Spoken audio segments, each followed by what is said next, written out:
Count అంటే పెంపు గురించి చెప్పారు కదా ప్రకాష్ రెడ్డి గారు, మహిళలకు ఇవ్వడానికి పెరిగే ప్రతి సీటు మహిళకే వెళ్తుంది అని. అంటే ప్రపంచంలో ఎక్కడా లేదు, మన దేశమే. యాంటీ డిఫెక్షన్ లో ఎక్కడా లేదు, మన దేశమే. ఇవన్నీ వీక్ చేస్తారు, మనుషులకి వీకెన్ అయిపోతాయి, పాలిటీషియన్స్ వీక్ అయిపోతారు. ఇప్పుడు ప్రకాష్ రెడ్డి గారు చెప్పింది పార్టీ తరఫున చెప్పారు, చాలా సీనియర్ మ్యాన్, ఆయన చెప్పింది తప్పన్నాం.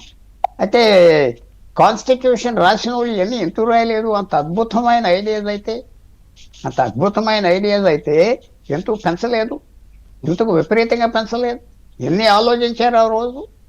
ఇది గబగబా టైప్ చేసి చట్టం పెట్టేసి ఆ రోజు 33% పెంచుతాం, ఇవాళ 50% చేస్తున్నారు కదా. చూడండి, ఒకటి ఏంటంటే ఇవాళ ఉన్న నాయకులు ఇప్పుడు 20 సంవత్సరాలు వేయాలనే 15 సంవత్సరాలు వేయాలి, కాలం వేయాలి కదా.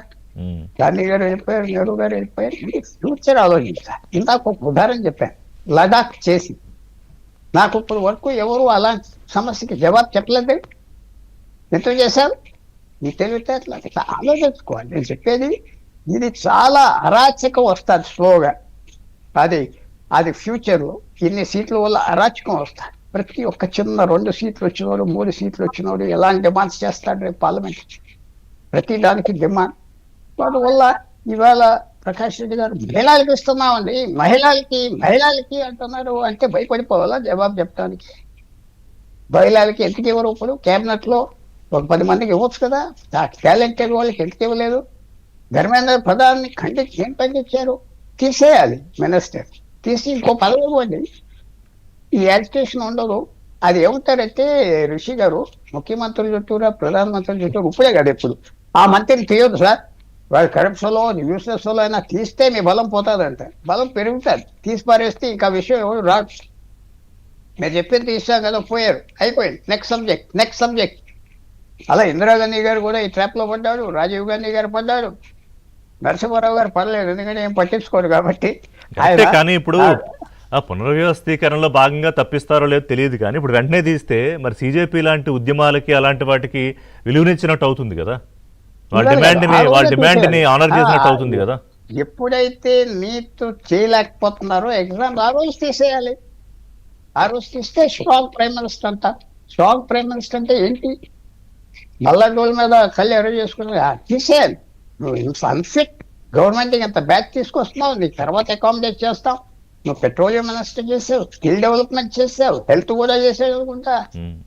ఈ 12 సంవత్సరాల్లో ఒక్క పని ఆయన పేరుకు వచ్చి నాకు తెలియదు. చెప్పాలి ప్రకాష్ రెడ్డి గారు ఫ్రెండ్ ఏం చేసి. టాలెంటెడ్ మినిస్టర్స్ ఉన్నారు, పీయూష్ గోయల్ ఉన్నారు, అమిత్ షా గారు ఉన్నారు, రాజ్నాథ్ సింగ్ ఉన్నారు, చాలా మంది ఉన్నారు ఈ కేబినెట్ లో. టాలెంటెడ్ వరల్డ్ క్లాస్ మినిస్టర్స్ ఉన్నారు. పేరు పీయూష్ గోయల్ లాంటి వరల్డ్ క్లాస్. అది మనం మెచ్చుకుంటున్నాము, వీఆర్ వెరీ ప్రౌడ్. కానీ ఇదేంటి? ఎస్, ఒకటే చేశాడు, ఎంపీలకు 2 కేంద్ర విద్యాలయ సీట్స్ ఉంటే అవి తీసి పారేశాడు. అన్ఫేర్ అంతే. కేంద్ర విద్యాలయ స్కూల్. రిషి గారు ఇంకొక పెద్దలు పుల్లారావు గారు చెప్పిందంటే ఒక విషయం చెప్తాను సార్. ఇప్పుడు లదాఖ్ విషయంలో కానీ ఇంకొక విషయంలో కానీ ఈ రోజు ప్రపంచంలో మారినటువంటి పరిస్థితుల్లో 70 సంవత్సరాల తర్వాత అనుకోండి, ఈ రోజున ప్రపంచంలో ఇప్పుడు పిఓకేలో ఇంత ఉద్యమం జరుగుతున్న కేంద్ర ప్రభుత్వం, కేంద్ర భారతదేశం చేయగలుగుతుందా? ప్రభుత్వం పక్కన పెట్టండి. ఎంతెందుకు వియత్నాం దగ్గర ఉన్నటువంటి 82 ఐలాండ్స్ ఉన్నాయి దగ్గర. చైనాకి తక్కువ బలం ఉందా? చైనా ముందు వియత్నాం ఎంత?